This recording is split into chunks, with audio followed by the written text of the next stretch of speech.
Bom dia, Brasília, bom dia, Brasil, bom dia, Além Brasil. São 10 horas em ponto, estamos no ar com o nosso encontro semanal, programa TV Sim Direta, e hoje mais do que especial, porque nós vamos falar do tema o impacto e as estratégias para combater essa famigerada PEC 32. Então o debate vai ser bom, aproveite o seu dedinho aí, eu já falo, entregando a minha idade, ia falar, aproveite a caneta, aproveite o seu dedinho e mande os seus questionamentos aqui para a gente. Vou pedir para a Ciele abrir a tela, nossos participantes. Vamos mostrar, Ciele? Ao meu lado, o presidente João Domingos, presidente da CSPB, e logo aqui abaixo também o presidente da Fonacat, o Dinei Marques, e ao lado já vai se conectar, que ele está atendendo um filiado, o presidente Alisson Souza, do Sindileges. Você também pode participar desse programa e a Ciele vai te mostrar como. Para participar deste programa, acesse o site do Sindireta, www.sindireta.org.br, clique em TV Sindireta, na página de exibição, encontre o formulário, coloque seu nome e preencha com a sua pergunta. Depois, basta clicar em enviar. Participe das transmissões ao vivo do TV Sindireta.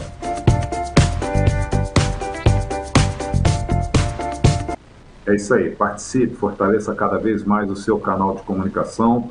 Eu vou dar o meu primeiro bom dia ao nosso presidente João Domingos, já participou aqui do TV Sim Direta, tá? Eu gostaria de saber o que representa essa PEC 32 para a servidora, para o servidor. Bom dia. Bom dia, Alisson. Bom dia aos demais participantes, o presidente Rodinei do Fonacat, o Alisson do Sindileges, e especialmente bom dia a você, Valdir. Bom dia aos seus milhares de telespectadores e, antes de tudo, me agradecer por mais uma oportunidade de participar desse importantíssimo veículo de comunicação com os servidores públicos e a sociedade como um todo aqui do Distrito Federal e do Brasil. Primeiro, essa PEC, ainda bem que você não chamou de reforma administrativa. Eu tenho sempre dito que essa PEC não merece o prestígio de ser chamada de reforma administrativa. Por quê? Ela é um programa de ajuste fiscal e um punhado, um amontoado de erros técnicos grosseiros, está assentado em vários mitos: o mito do inchaço do Estado, o mito da ineficiência do serviço público, o mito da estabilidade como fator da impunibilidade, todos esses mitos que não resistem ao menor debate, porque são falácias. E algumas mentiras deslavadas, como o fato do ministro Guedes dizer defender essa PEC, porque os servidores públicos do Estado teriam aumentos automáticos, não é nem reposição salarial, aumentos automáticos. Na verdade, o governo federal, nós fizemos a última negociação coletiva, o Rodinei participou na época também, em 2015, para pagar em 4 parcelas até 2019, só foram cumpridas a parcela de 2015 e 2016, nem o que foi negociado pagou. Portanto, essa PEC 32, ela é, na verdade, um esdrúxula e uma miserável chantagem do governo, do Executivo Federal, para com o Congresso e para com a população. E veja bem, fazer ajuste fiscal em plena pandemia. O Brasil é o único país do mundo que faz ajuste fiscal em plena pandemia, e pior, fazendo ajuste fiscal em cima do serviço público, em cima de diminuir o tamanho da administração brasileira, que já é uma das menores do mundo. E, sobretudo, no momento que essa pandemia desconstruiu toda a falácia, toda a retórica da desnecessidade do Estado. Ao contrário, não fosse o serviço público, nós estaríamos hoje contando a casa de milhões de mortos no Brasil por essa pandemia. Não fosse o serviço público, nós provavelmente estaríamos sem condição de sair das nossas casas, até porque nós já estaríamos em pleno colapso funerário que está se avizinhando. Veja bem, talvez o primeiro colapso funerário do mundo nessa pandemia, eu não conheço nenhum outro. Então, esse o espírito. E é uma resposta do governo macabra, sinistra, dizendo o seguinte, que em plena pandemia, a prioridade é fazer ajuste fiscal para sobrar dinheiro para transferência para o setor privado, principalmente para o setor financeiro, que já consome quase 50% do orçamento brasileiro. São desses absurdos, esses descalabros que nós vamos tratar aqui hoje. Ok, obrigado, presidente João Domingos. Vou dar meu primeiro bom dia ao presidente Rudinei Marques, presidente Fonacat. E a mesma pergunta eu lhe passo. O que representa para o trabalhador, para o servidor público, essa PEC 32? Bom dia, Valdir. Bom dia, presidente João Domingos e Alisson Souza. Cumprimento também os internautas que nos acompanham. A PEC 32, ela representa, em suma, a entrega de vastas áreas do setor público para a iniciativa privada. A precarização máxima do trabalho no âmbito do setor público, e o que não puder ser precarizado vai ser entregue, né? Isso está explícito na proposta de emenda constitucional número 32, encaminhada pelo governo em setembro do ano passado, motivo pelo qual nós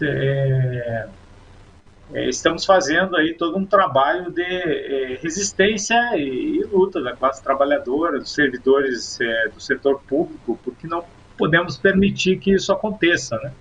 Como bem pontuou o presidente João Domingos, nós temos hoje poucos servidores públicos no Brasil. Nós temos em torno de 11 milhões e meio, e para que pudéssemos atingir o nível dos países desenvolvidos, precisaríamos ter no mínimo mais 10 milhões. Mas para concluir, eu diria que a PEC 32, na verdade, é uma tentativa de importar a reforma trabalhista, que foi feita há alguns anos pelo Congresso Nacional, para o setor público.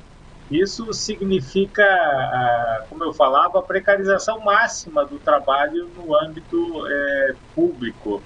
Nós vimos lá na reforma trabalhista, por exemplo, o trabalho intermitente, né, que é aquele trabalhador que é contratado sob demanda, ele fica um tempo na empresa, não contrai qualquer vínculo empregatício, produz o seu trabalho e depois vai embora e fica aguardando, né, uma nova convocação.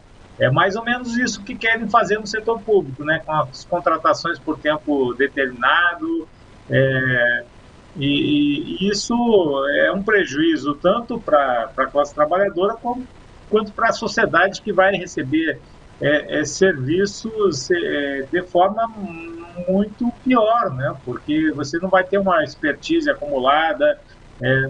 A gente pode pensar na saúde, né? Quanto tempo você leva para formar um bom profissional, né, nessa área, né? Depois que ele ingressa nos quadros da administração pública. Na educação superior, né? Um professor universitário, quantos anos de formação são exigidos para que ele tenha maestria na sua área? Isso vai acabar com a PEC, né? Então, são contratações muito pontuais para que se preste um serviço e depois o Estado dispensa aquele trabalhador. É o resumo da obra, né? O que nós conseguimos constatar com uma leitura mais precisa aí da PEC 32, e por isso nós temos que nos mobilizar para reverter o que está posto. Ok, muito obrigado, presidente Rudinei. Vou dar meu primeiro bom dia ao presidente Alisson Souza, presidente do Sindileges, e também repetir essa primeira indagação inicial, o que representa para o servidor público a PEC 32. Bom dia, Valdir, bom dia aos presidentes João Domingos, presidente Rudinei, aqui cumprimentar também a todos os internautas que nos acompanham nesse momento. Bom, os servidores públicos representa um voltar atrás, né? Um voltar ao período anterior à Constituição de 1988, o que significa, de certa forma, uma substituição do perfil do trabalhador do serviço público. É nítido que o Brasil, na Constituição de 88, optou por trazer para dentro do serviço público, via concurso, pessoas profissionais de forma imparcial, né? Um princípio aí da impessoalidade, né? Ou seja, faz o concurso público, aqueles que forem melhores classificados, então fazem parte do serviço público. Isso foi um grande avanço do serviço público, na medida em que nós passamos a selecionar dentre os brasileiros aqueles que tinham o melhor preparo para estar na condução da máquina pública. A partir do momento em que a PEC 32, caso aprovada nos termos em que ela foi proposta, significa que nós vamos voltar atrás, ou seja, significa que agora nós não vamos mais selecionar os brasileiros por meio de um concurso público, por meio de um processo seletivo de qualidade. Pelo contrário, nós vamos colocar dentro do serviço público aquele que é amigo do deputado, amigo do senador, amigo do presidente da República, enfim, é isso que está acontecendo. Como muito bem colocou o Rudinei e o João Domingos, né, quando você analisa a PEC 32, os seus termos, fica evidente que se quer colocar os cargos públicos à disposição da classe política brasileira. E o problema do Brasil é justamente esse. Enquanto os países mais evoluídos do mundo, eles conseguiram limitar a atuação da classe política no âmbito da máquina pública, isso acontece em todos os países desenvolvidos do mundo. Por quê? Porque a máquina pública ela tem que ser voltada para a população, para a prestação de serviços à população. Já a classe política, ela tem, por natureza, uma disputa de poder.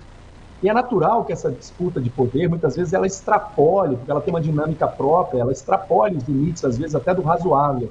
Então, é preciso limitar o espaço da disputa política. E no Brasil, nós não temos essa fronteira entre o serviço público, que deveria ser profissional, voltado exclusivamente para a sociedade, da classe política. Como que a gente vê isso refletido no Brasil? A gente vê o que aconteceu, por exemplo, no combate à pandemia. Veja as trapalhadas dos governos estaduais, federal, em relação ao combate à pandemia. Por quê? Porque o combate à pandemia se tornou uma disputa política.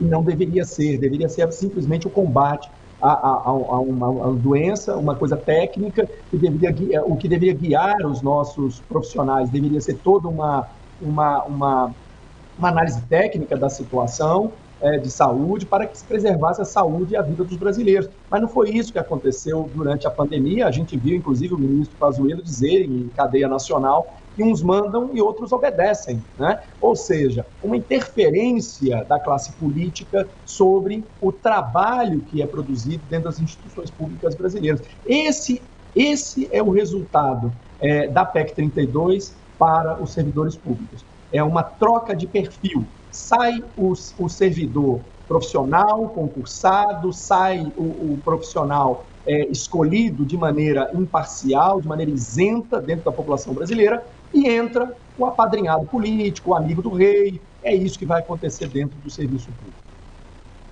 Ok, muito obrigado, presidente Adson. Vou voltar aqui ao presidente João Domingos para responder aqui uma indagação do Eloy Paiva, o servidor público Eloy Paiva. Ele diz: chama a atenção o ponto que confere mais poder ao gestor no caso dos servidores federais.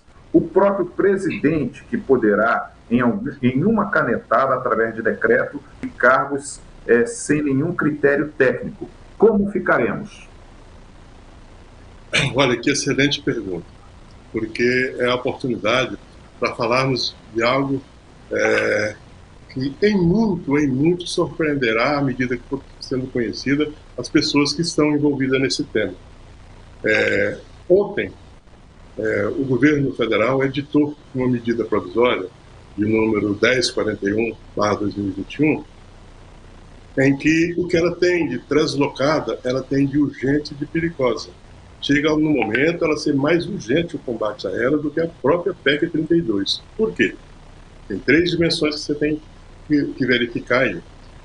Primeiro, ela sinaliza que o governo, observando a mobilização da sociedade, a mobilização do movimento social brasileiro, observando a mobilização, a realização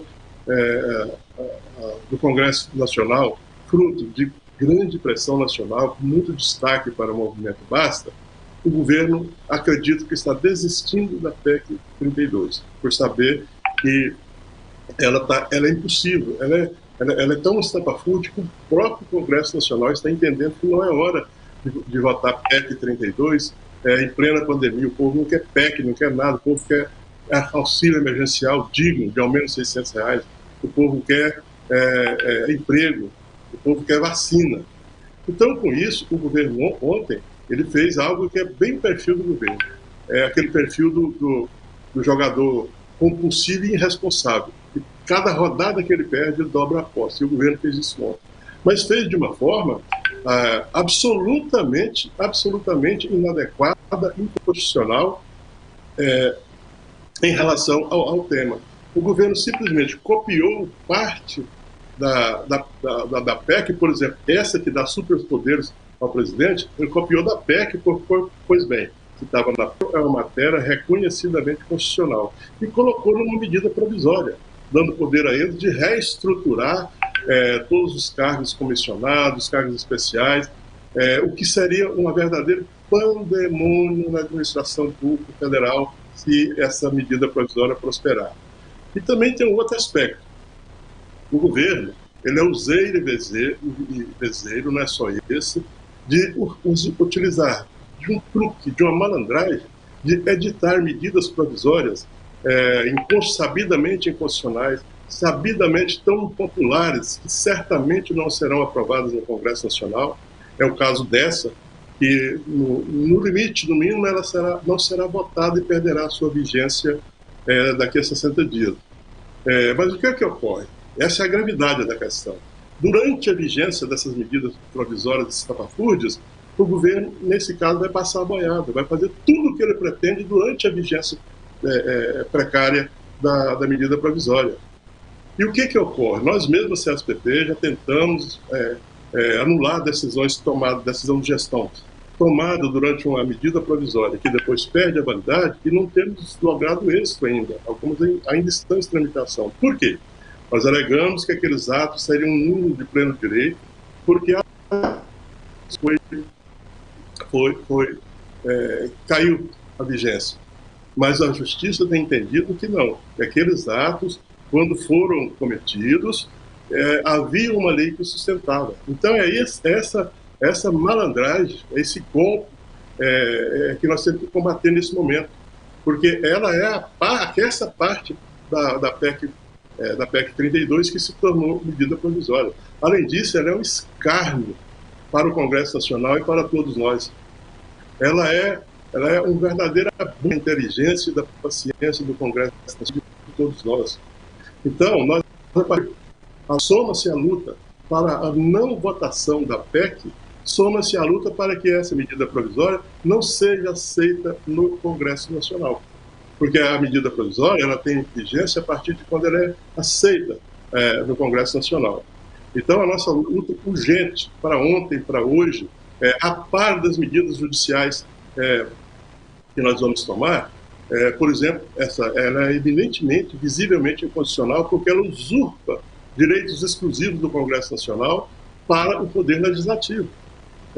Então, o que eu quero responder ao internauta, eu quero dizer que não é mais expectativa, não seria mais expectativa esse desastre de gestão que você apontou na PEC. Eles já estão numa medida provisória e terá validade, terá vigência imediata se essa PEC for aceita.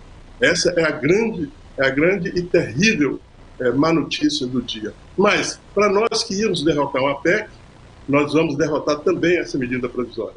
Apesar do absurdo, da gravidade, ela é do tamanho do nosso poder de mobilização, de luta, que, na verdade, nos motiva mais ainda a combater essas perversidades do governo federal.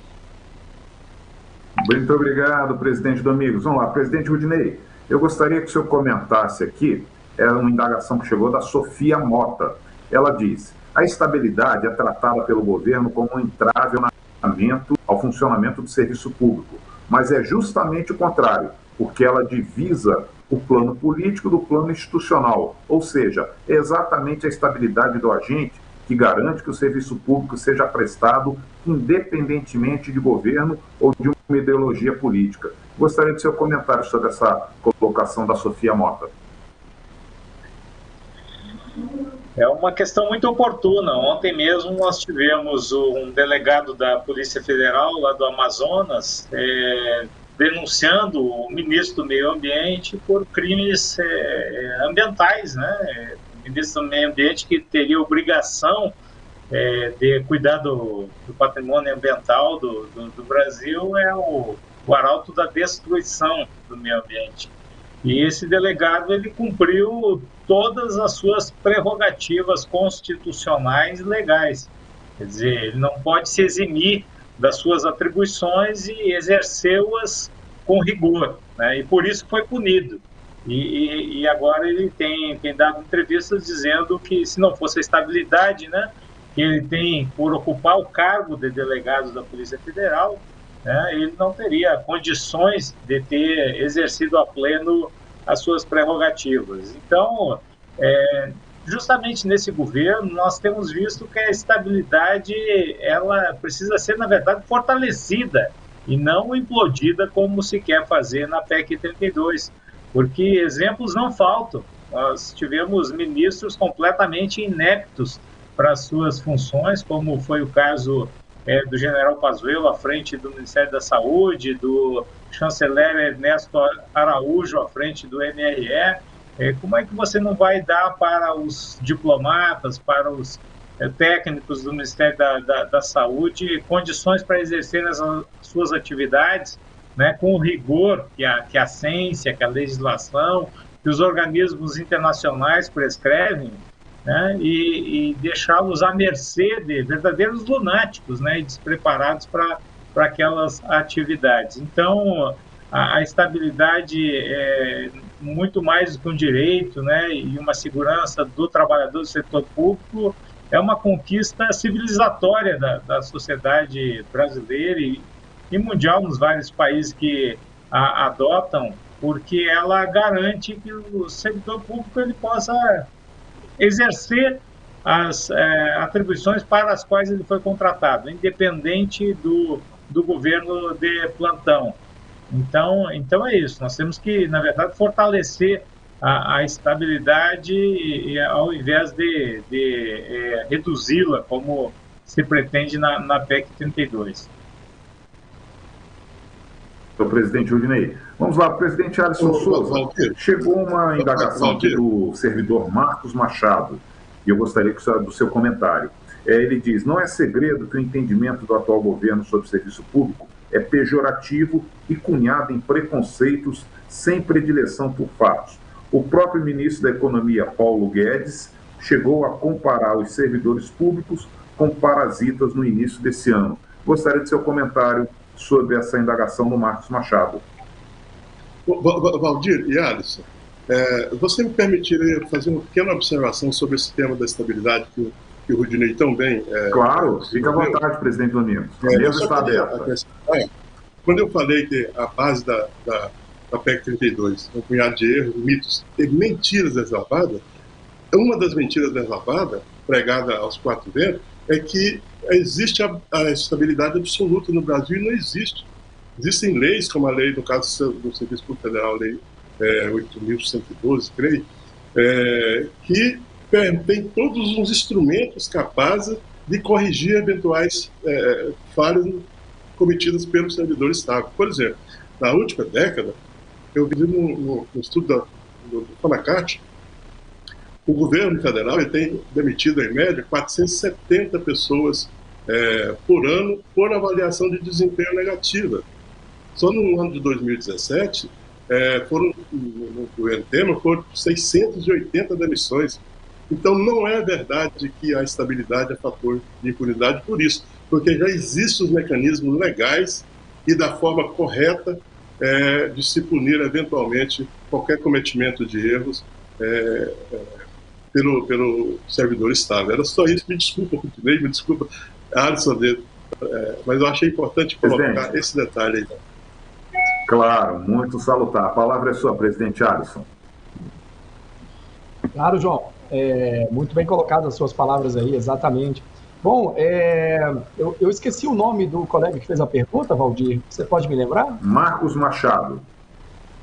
Marcos Machado. Muito boa sua pergunta, Marcos.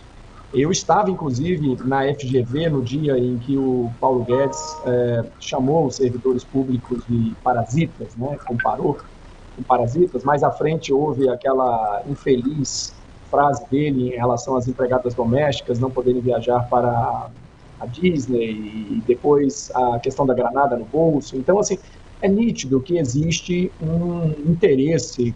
O ministro Paulo Guedes é o representante maior do que a gente chama de rentistas, né, no Brasil, né? São grupos econômicos e políticos que dizem gostar do mercado livre, da competição, daquilo que tudo que caracteriza o bom capitalismo, mas eles veneram mesmo o orçamento público. O interesse desses grupos, obviamente, é o orçamento público. Agora, na forma de ocupação de cargos públicos, na forma de estabelecimento de contratos de gestão com empresas, a PEC 32 amplia isso, a possibilidade, inclusive, de contratação, inclusive de fazer novos tipos, não só contratação de pessoal, também como contratação de bens e serviços, né? Ela amplia isso.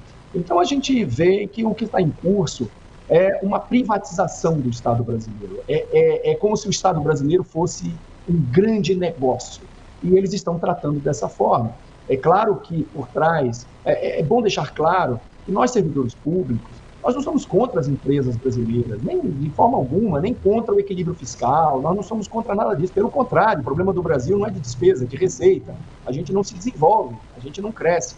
A indústria de transformação no Brasil era responsável por 50% do PIB há 40 anos atrás, hoje é menos de 21%.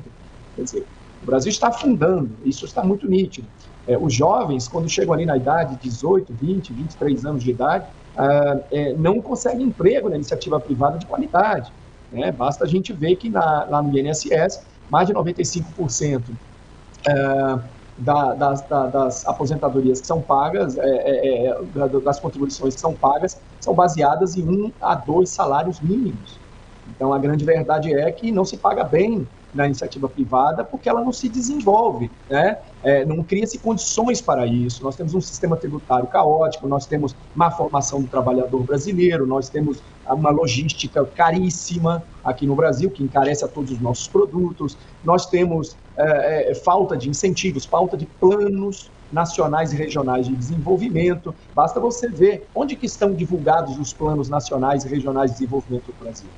Podemos procurar, não está publicado em lugar algum, porque não existe. Então, isso que é o problema no Brasil. A gente pega a formulação, por exemplo, de políticas públicas no Brasil, veja a qualidade da formulação das políticas públicas, veja a qualidade da execução dessas políticas, não há indicadores que meçam o desempenho, se nós alcançamos os resultados, se o recurso público investido naquela política pública trouxe o resultado esperado. Nós estamos às cegas, nós não sabemos nada disso. Por quê? Exatamente porque a classe política brasileira, infelizmente, ainda não se deu conta de que a Idade Média acabou. Nós trabalhamos ainda construindo feudos, construindo espaços políticos para cada um deles e assim por diante. Nós não entendemos que essa política que hoje é praticada no Brasil, em que o Estado brasileiro pertence a um grupo político-econômico e não à população, é o nosso maior problema. É a maior gravidade que nós enfrentamos. Daí você ouvir frases como essa, que nós somos o inimigo, não é? Que nós somos parasitas. Daí esse ataque aos servidores públicos da maneira como ocorre, porque eles se sentem donos do Estado brasileiro. Essa que é a grande verdade. Ok, obrigado, presidente Arnes. Vamos lá, presidente João Nominos. Samara Lemos pergunta, como fica a questão de concursos públicos com a PEC 32? Samara, essa pergunta é bem curtinha a resposta. Não terá mais concurso público, essa é a proposta.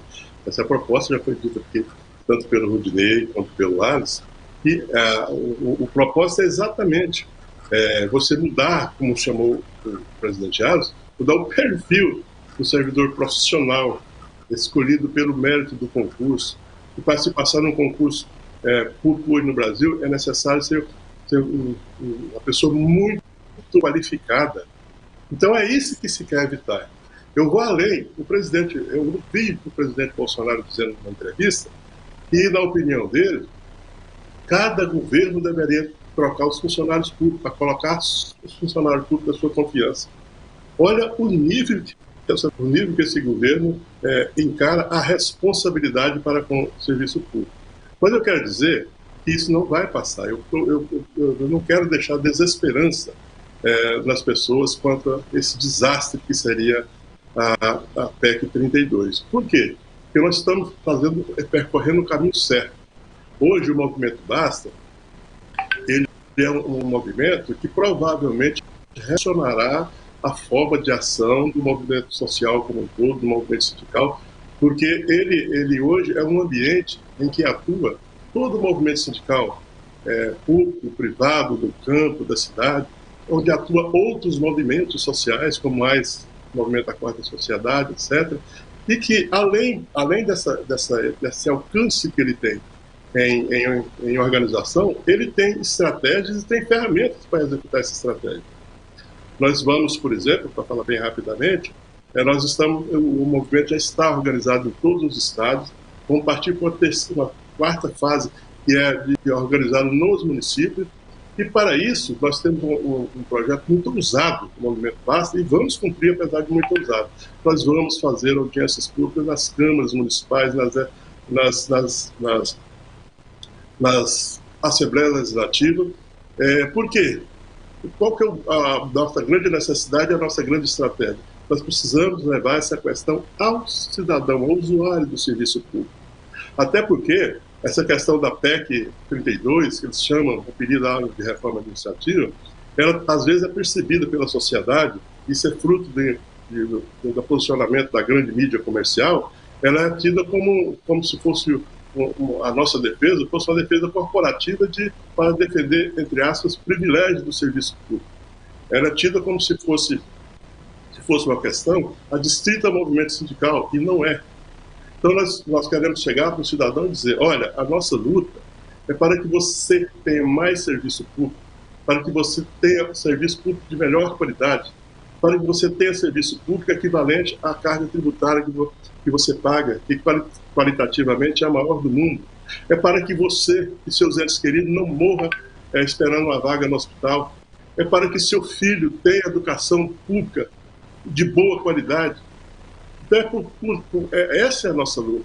Servidores públicos, nós seríamos, se fosse aprovado, seríamos mais prejudicados, porque eventualmente sofreríamos redução de salários, como está proposto, sofreríamos demissões, como está proposto, demissões inclusive de servidores estáveis, porque ela acaba sim com a estabilidade na medida que impõe avaliações de desempenho anuais de uma forma unilateral, onde o chefe analisa o seu subordinado imediato, por critérios criados por ele mesmo, porque existe critério estabelecido, e recomenda a sua demissão. Então, é tudo isso que está em jogo, mas é tudo isso que está em contraponto. A luta, a resistência, nós vamos chegar na sociedade, nós temos que mobilizar o cidadão usuário do serviço público para que ele entenda que ele está sendo vítima de um sequestro do Estado brasileiro, pelo setor financeiro, sobretudo, mas pelo capital privado, e isso só o prejudica. Ninguém vai querer serviço privado se existir um público de boa qualidade, isso é a lógica. E tem muita gente que não tem condições de poder aquisitivo para ir buscar soluções de suas demandas no mercado. O Estado é necessário, é obrigatório, sobretudo porque ele cobra uma carga tributária enorme. Então, é isso que eu gostaria de passar, mas sobretudo essa confiança, que nós vamos lutar, mas precisa do engajamento das pessoas, precisa do engajamento do seu sindicato, da sua associação de bairro, do seu time de futebol, do seu primo, do seu cunhado. Nós temos que levar esse assunto para ser discutido na sociedade.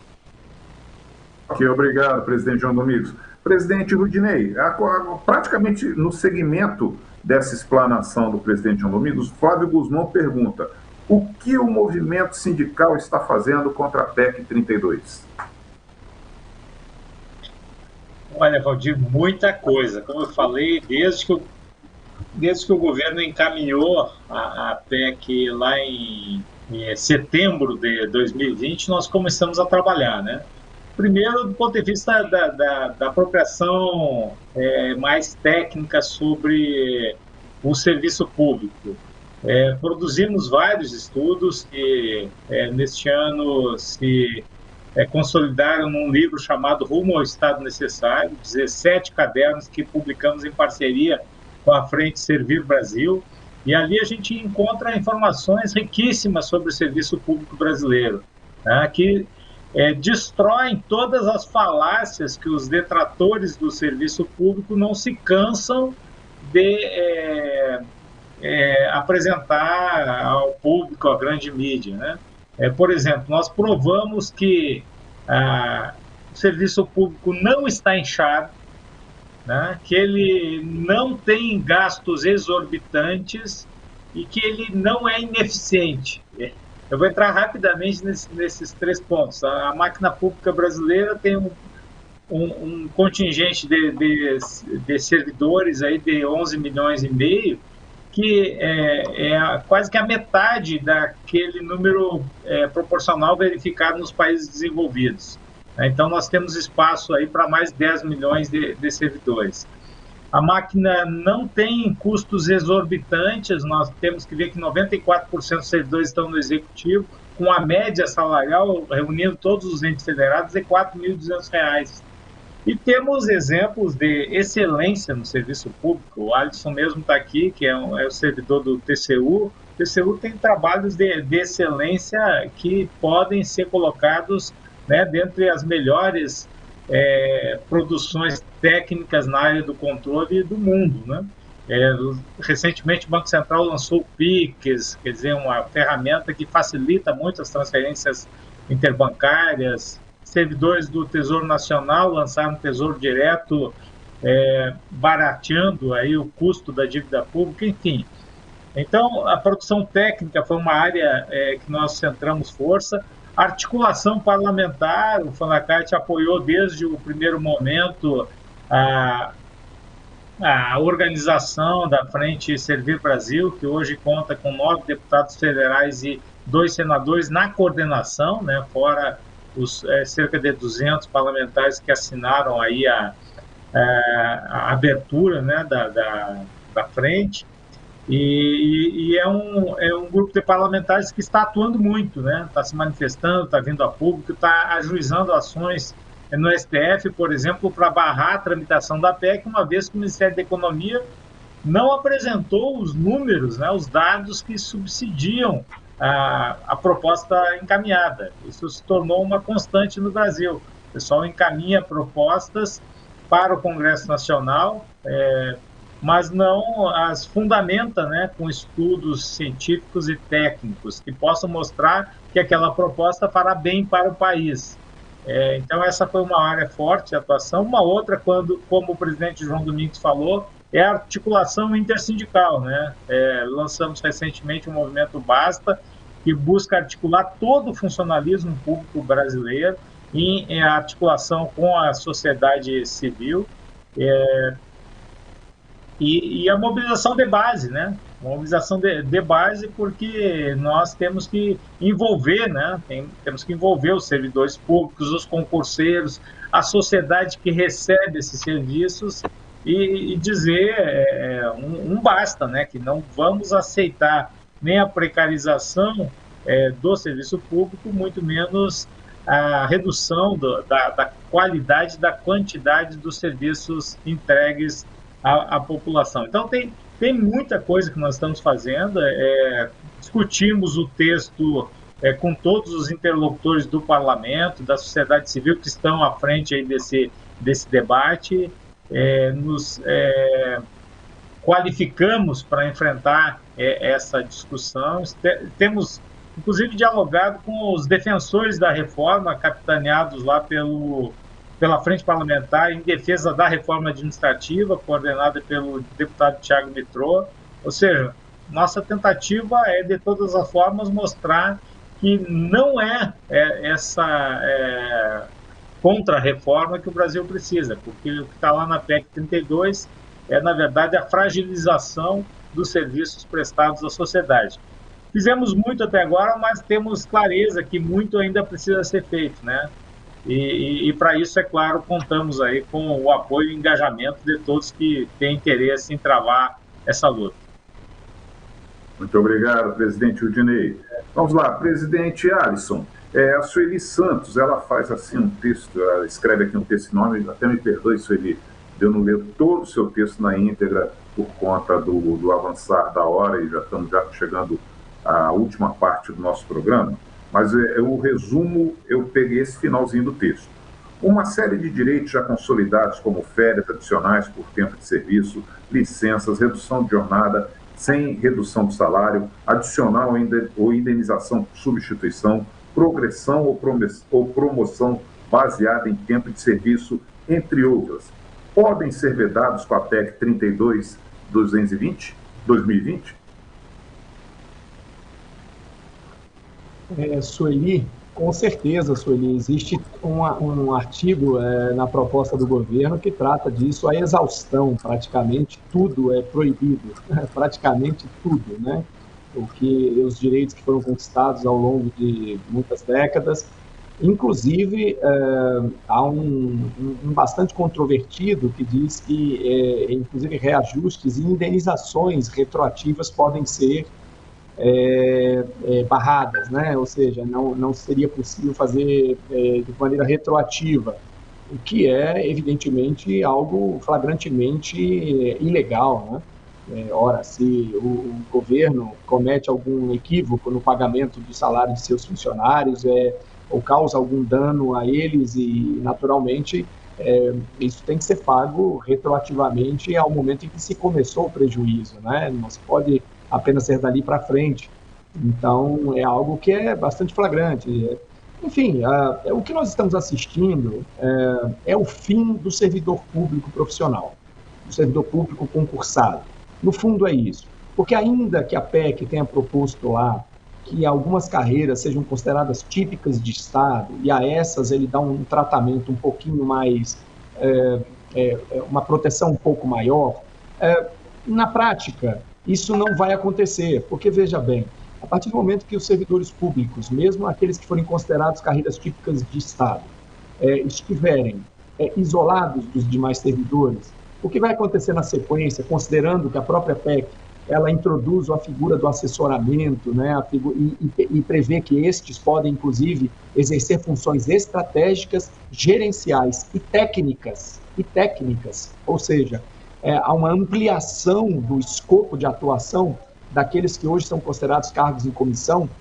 Naturalmente, o que vai acontecer dentro das instituições é que as carreiras típicas de Estado serão consideradas carreiras em extinção. Naturalmente, vai se substituindo, vai se criando um isolamento desse tipo de servidor em relação aos demais que vão entrando, e com o passar do tempo, eles serão cada vez menores, eles são cada vez menos importantes, e eles passarão a não ter mais o controle das instituições. Como eu disse no início, na minha primeira fala, o grande objetivo da PEC é colocar toda a máquina pública na mão da classe política e dos grupos econômicos brasileiros. É um acordo que eles estão fazendo para dividir o serviço público num grande negócio. Então, de certo modo, você atende a classe política, porque coloca os apadrinhados, coloca os militantes políticos para dentro do serviço público, e, obviamente, eles estarão lá dentro fazendo campanha eleitoral, para isso que eles servirão. E, por outro lado, você tem empresas que vão, então, abocanhar negócios que hoje são feitos pelos servidores públicos, atividades que são hoje desempenhadas por servidores públicos, eles vão, obviamente, passar a desenvolver. E, naturalmente, toda empresa, ela quer lucro. Toda empresa quer lucro. Então, nós teremos mais um elemento na composição do valor, do custo de um serviço público no Brasil, que é, obviamente, o valor do lucro. A empresa tem que lucrar. Então, nós vamos adicionar isso na conta. Quer dizer, o serviço público vai encarecer, o serviço público vai precarizar, o serviço público deixará de ser profissional. É um grande retrocesso que nós estamos vivendo. Então, claro, Sueli, que dentro desse propósito é muito importante retirar todos os direitos dos trabalhadores, dos servidores públicos hoje que estão lá. É preciso colocar esse servidor de joelhos, é preciso massacrá-lo, é preciso vilanizar esse servidor, porque se não for feita essa campanha, se não for feito isso, a sociedade então não compra a PEC 32. É assim que eles vendem a PEC 32 à população. Evidentemente, isso alcança na nossa população algum tipo de repercussão, algum tipo de abrigo, esse discurso, porque é um discurso fácil, né? É um discurso fácil. O ministro da Economia vem a público e diz que vai economizar 400 bilhões, né? Então as pessoas acreditam nisso, acreditam que realmente a questão toda é uma planilha que está lá no Ministério da Economia, e eles se esquecem que o filho vai depender de uma escola pública, a própria pessoa vai depender de uma saúde pública, tudo isso vai ser retirado do brasileiro. Se nós aqui no Brasil temos condição, a nossa população tem condição de pagar plano de saúde, então estamos no caminho certo. Se todos nós temos condição de pagar uma escola privada para os seus filhos, então estamos no caminho certo, vamos aprovar a PEC 32. Mas se nada disso que eu estou falando é verdade, então o que a PEC 32 está fazendo é tornando o brasileiro ainda mais miserável. Muito obrigado, presidente Alisson. Senhores, nós estamos já ultrapassando um pouquinho do final do nosso programa, mas teve esse crédito aí dessa deficiência técnica. Encerrar o programa, logicamente, sem ouvir as considerações finais dessa turma que está representando o movimento Basta. Eu vou começar pelo meu presidente, João Domingos, presidente do CSPB. Muito obrigado pela participação, presidente. Suas considerações finais. Bem, eu gostaria de me dirigir muito à sociedade brasileira como um todo, da necessidade de despertar para o que está no porvir do Brasil, que é um Estado, um modelo de Estado que seja, na verdade, Estado nenhum na sua dimensão de prestador de serviço público, de garantidor da justiça social, garantidor da justa distribuição de renda. É esse o combate, é essa guerra que nós estamos travando. E faço também, quero me dirigir ao Congresso Nacional.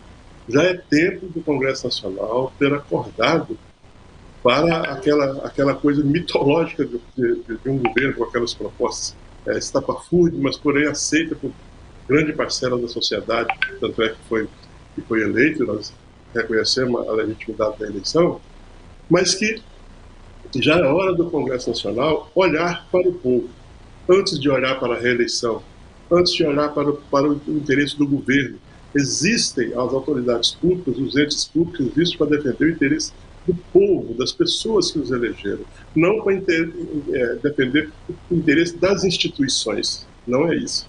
E, finalmente, dizendo que nós temos um grande dever de casa para fazer daqui até 2022, é conscientizar as pessoas para que, na próxima eleição, nós só votemos em candidatos que se comprometerem com a revogação da emenda constitucional 95, que é aquela do teto dos gastos, que é a madrasta de todas as outras propostas da Previdência, da administrativa, etc., e também que se comprometa para acabar com a excrescência do sistema da dívida pública, que faz com que o orçamento colossal do Brasil, de mais de 4 trilhões de reais, quase a metade dele vai para pagar o serviço da dívida, não é pagar a dívida, é pagar apenas juros. Então, são uma tarefa muito grande e está sendo obrigada pelo movimento social como um todo, pelo movimento sindical, mas tem que receber a adesão da população e, sobretudo, levarmos ao Congresso Nacional essa visão, e que também basta de ter um Congresso Nacional apático e, sobretudo, alheio aos interesses reais da população brasileira. Eu agradeço. Muito obrigado, presidente. E até a próxima. Muito obrigado a todos que nos assistiram, estamos à disposição. Obrigado, presidente João Domingos. Presidente Rudinei Marques, muito obrigado pela participação. As suas considerações finais?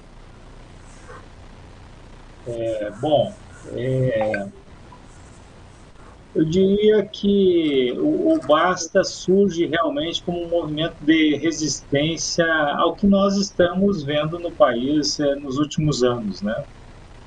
Quero me reportar uma pesquisa recente da Comissão Econômica para a América Latina e Caribe, a CEPAL, que mostrou que no pós-pandemia nós precisaríamos de mais Estado, porque teremos um incremento na pobreza extrema e na pobreza da América Latina que ultrapassará 50%.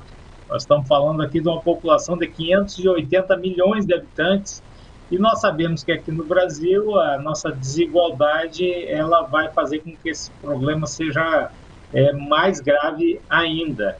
Portanto, nós precisaremos no pós-pandemia, já estamos precisando agora, de mais Estado mais serviços com mais qualidade. Vou dar um exemplo. Quantas sequelas, né, o coronavírus vai deixar nos contaminados, e nós vamos precisar de núcleos especializados na área do SUS somente para tratar as sequelas, né, da pandemia. Quer dizer, nós vamos precisar treinar esse pessoal, qualificá-lo, né, e dispô-lo em âmbito nacional, né, em setores de atendimento. Ou seja, é uma só área que mostra, mas eu poderia também falar da assistência social, né? A educação está sendo muito prejudicada com a pandemia, então é dado que nós vamos precisar fortalecer o Estado. Mas todas as medidas que têm sido aprovadas no Congresso de uns anos para cá, eu começo aí com o teto de gastos, a emenda constitucional 95, de 2016, depois a lei complementar 173, mais recentemente a emenda constitucional 109, né, elas apontam para o engessamento do gasto público, ou seja, para menos estados. Então, uma hora essa corda vai romper, né, e a sociedade vai ficar desassistida. E para evitar que isso aconteça, nós estamos dando um basta agora. Esse é o momento de dizer não aceitaremos, né, esse crescente aí de precarização, de inviabilização do serviço público que a sociedade tanto precisa. Obrigado pela oportunidade, fico à disposição para novas conversas. Muito obrigado, presidente Rudinei. Presidente Alisson Souza, muito obrigado pela sua participação, suas considerações finais. Bom dia. Primeiro, agradecer aos seus internautas que nos acompanharam até aqui nesse assunto tão importante para a sociedade brasileira. Cumprimentar aqui também o João, cumprimentar o Rudinei pela parceria aqui nesse debate, pelos esclarecimentos prestados, que são nós falamos aqui muito sobre o servidor público, né? Mas, na verdade, o maior prejudicado com a PEC 32, para além do servidor público, é o brasileiro, é a sociedade brasileira, especialmente os mais pobres. Especialmente os mais pobres. É preciso que nós, digamos não à reforma administrativa, não à PEC 32, é preciso que a gente dê um basta na corrupção no Brasil, a gente dê um basta aos limites, hoje, largos estabelecidos para a classe política brasileira. É preciso que a classe política brasileira faça uma análise do quanto isso prejudica a todos nós brasileiros, transportar para a nossa sociedade toda uma luta de poder. Nós estamos acompanhando um fenômeno que está acontecendo no Brasil da radicalização política, famílias que estão se dividindo, amigos que estão perdendo amizade por conta dessa luta política que muitas vezes é transportada para dentro da sociedade de propósito, como uma forma de manipular a sociedade, manipular as pessoas. No Brasil, nós precisamos de uma pauta de desenvolvimento, como foi dito antes. Observem qual é a pauta do Congresso Nacional nesse momento. Nós estamos falando de reforma administrativa, nós estamos falando de uma PEC 32 que tenta fazer uma reforma administrativa. Esse é o problema do Brasil nesse momento. Quer dizer, nós temos aí quase mais de 14 milhões de desempregados, quase 40 milhões de brasileiros na informalidade, quase 40 milhões sem esgoto tratado em casa, precisando de emprego, precisando de renda. E outra, depois que passar a pandemia, o pior ainda vem, porque como que nós vamos reconstruir a economia brasileira? Como é que nós vamos reconstruir tudo isso que nós perdemos ao longo da pandemia, se nós temos milhares, centenas de milhares de empresas que fecharam suas portas, centenas de milhares de brasileiros que passaram para a informalidade. Só em 2019, nós tivemos 1 milhão de brasileiros que saíram do mercado formal de emprego para o mercado informal. 1 milhão de brasileiros. Nós temos hoje quase 40 milhões de pessoas que praticamente não cuidam da sua previdência. Quando essas pessoas forem mais velhas, como é que eles vão fazer para sobreviver? Como que nós vamos cuidar dessas pessoas? Veja a direção em que o Brasil caminha. É uma direção muito ruim. E aí, quando você pega a pauta do Congresso Nacional, a pauta das Assembleias Legislativas, a pauta das câmaras de vereadores, o que a gente vê lá? A gente vê lá projetos de lei tentando mudar essa realidade, tentando mudar o Brasil em favor, principalmente, do brasileiro mais pobre? Não é o que a gente vê. o que a gente vê é uma pauta do mercado financeiro, é uma pauta dos grandes grupos econômicos, das elites econômicas e políticas brasileiras. É isso que nós estamos vendo dentro dos parlamentos brasileiros. E por quê?